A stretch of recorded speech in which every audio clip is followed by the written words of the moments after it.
안녕하세요. 정보가 세상을 바꾼다의 인포뱅크입니다. 이번에 전해드릴 내용은 위기의 중동, 한국 조선업에는 영향 거의 없다. 오히려 커다란 기회. 여러분의 구독과 좋아요는 저에게 많은 도움이 되오니 구독과 좋아요 많이 눌러주시기 바랍니다. 그러면 시작해 보겠습니다. 이번 주제는 위기의 중동, 한국 조선업에는 영향 거의 없다. 오히려 커다란 기회. 지금 국내 조선업이 중동 위기에 영향이 없다라는 내용이 지금 나오고 있습니다.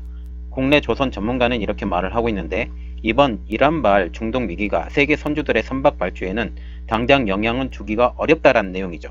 중동의 위기가 유가의 상승을 만들 것이고, 저유가로 인하여 관심받기였던 해양 플랜트 시장을 자극할 수가 있어서 조선 업계로는 장기적으로 긍정적인 영향을 줄 수가 있다라는 것입니다.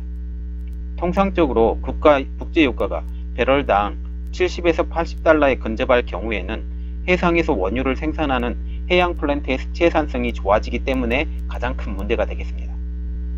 그래서 우리가 또 자세하게 한번 들어가 보면 왜 조선업에게는 큰 타격이 없을까라는 것입니다. 왜 전문가들은 이렇게 말을 할 수밖에 없는지 자세하게 한번 알아보겠습니다. 조선업계 관계자는 이렇게 자세하게 이야기하고 있어요. 일반적으로 세계 선주들이 배를 발주하게 되면 선박 제조 기간을 고려해서 2-3년 후를 보고 발주하는 것이 보통이기 때문에 당장의 중동 정세 불안으로 인해 선박 발주에 제한이 없을 것이라고 합니다. 말하자면 2-3년 후를 내다보고 지금 선주가 주문을 하기 때문에 2-3년 후는 누구도 모르잖아요. 그리고 2-3년 후에 당장 얼마만큼 우리가 LNG가 필요한다든지 아니면 원유가 필요한다든지 아니면 선박량이 필요하고 노후된 선박을 교체하고 이런 것들이 다 이루어지고 있잖아요. 그래서 이런 2-3년 후를 보고 발주하기 때문에 이것에 대한 제한은 없다라는 거죠.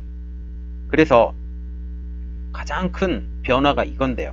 중동의 불안이 LNG 및 원유 운반 경로에 변화를 만들 수 있다는 겁니다.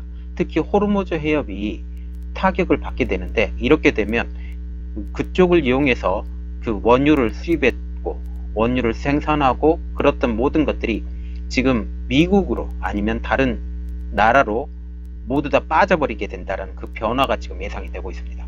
이번에 이라크에서 촉발된 미국과 이란의 갈등으로 이란은 호르무즈 해협의 봉쇄를 고민하기 시작했으며, 이와 같은 이유로 기존 원유나 LNG 운반 경로가 변화될 경우에 이에 따른 새로운 발주가 더 늘어날 수 있다는 분석도 나오기 시작을 했습니다.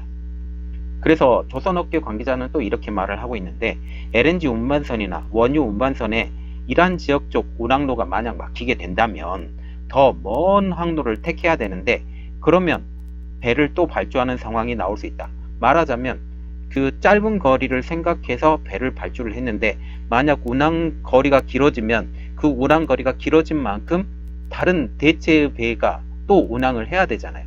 그렇게 되면 배의 발주가 더 늘어날 수 있다 그렇게 생각을 하시면 됩니다.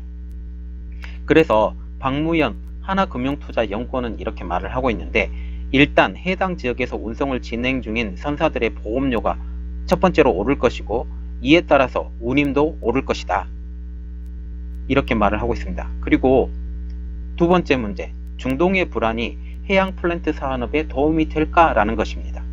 이번 중동의 위기가 지속되게 되면 유가도 덩달아 고공행진을 하게 되는 것은 당연한 지사이고, 지금 100달러, 200달러까지 지금 올라간다라는 장기적인 플랜이 지금 세워져 가고 있습니다.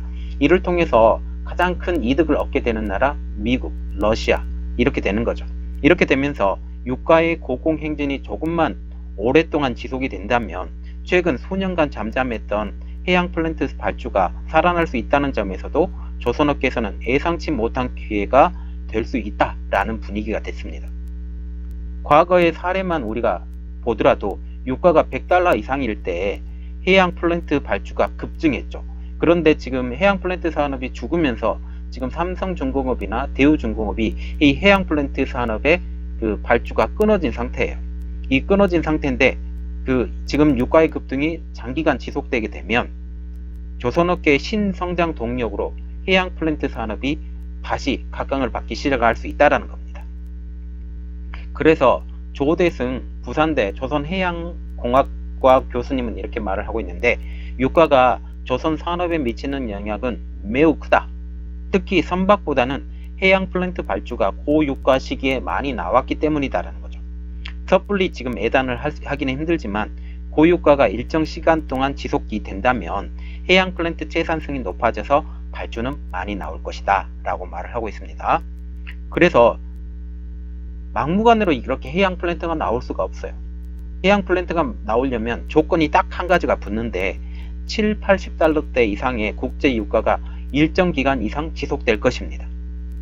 업계 관계자는 또 이렇게 부연 설명을 하고 있는데, 지난해 9월 달에 사우디아라비아 석유시설 두 곳이 테러로 인해서 가동이 중단되면서 국제 유가가 잠깐 동안 급등했죠. 그런데 미국의 셰일가스 때문에 빠르게 안정세가 되었거든요. 그런데 이번에 그 이란과 미국이 대치가 되면서 호르무즈 해협이 만약 막히게 된다면 그렇게 되지 않는다라는 거죠. 이번 상황도 고유가가 지속되지 않으면 해양 플랜트 발주 재개의 기대감은 없어질 것이라고 하면서, 해양 플랜트가 이게 만약 지속이 된다면, 물론 말레이시아는 지금 해양 플랜트를 계속 지속해 나가고 있는 상태입니다. 해양 플랜트를 하고 있는 나라는 몇몇 국가가 안 돼요. 그런데 이 해양 플랜트가 지속하려고 한다면 그 단가 자체가 바다에서 끌어올리기 때문에 이게 단가가 굉장히 높다라는 게 가장 큰 문제가 되겠습니다. 물론 근해에서 뽑아내거나 아니면 뭐 바다 깊은 곳에 빠지는 그런 선박 같은 경우는 이게 단가가 아무리 높을 수밖에 없는 이 상태죠. 그래서 해양 플랜트 산업을 만약 발전시키기 위해서는 초기 투자 비용이 굉장히 많이 들기 때문에 7, 80달러 이상의 고유가가 되어야만이 이게 경제성, 효율성이 있다라는 거죠. 그래서 이것을 우리가 보면, 이것은 어쩌면 이번이 조선업계에서는 기회가 될 수 있다. 만약 미국이 목리를 조금 더 부려서 좀 더 길게 가면 우리나라 조선업계에 호황이 일어날 수 있다라고 보시면 됩니다. 이번 내용은 여기까지였고요. 저의 내용이 여러분들에게 많이 도움이 되었다면 구독과 좋아요 그리고 알림 설정까지 부탁드리겠습니다. 감사합니다.